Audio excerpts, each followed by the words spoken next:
जीअं त हिते 6 महीना थिया आहिनि हिते रोड ते असांजे मेन दुकानूं आहिनि मेन रोड आहे मेन रोड सेवण बांसीदाबाद रोड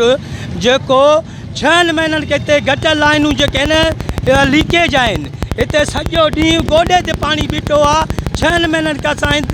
टाउन निज़ाम ते चई असां थकिजी पिया आहियूं केरु तदारक नथो करे हिते सॼो ॾींहुं गंदे पाणी में असां अचूं वयूं था हिते असांजो कारोबार मुतासिर थिए हिन गंदे पाणी जे करे को ग्राहक असां वटि लड़ी कोन थो अचे दुकाननि ते छो त गोॾे जेतिरो गंदो पाणी आहे गटर जो पाणी गंदे पाणी में कीअं ग्राहक चढ़ी ईंदो असांजी दुकान ते असां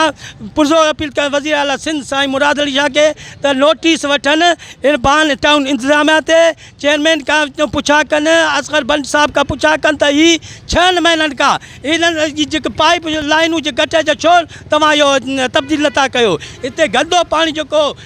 गोॾे जेतिरो बीठो आहे 6 महीननि खां असां रड़ियूं करे करे असांजी तदारक छो नथा कनि साईं वज़ीर आला सिंध DC साहब खां पुरज़ोर अपील था कयूं त टाउन निज़ामिया खां पुछा करे असां इंसाफ़ कयो वञे।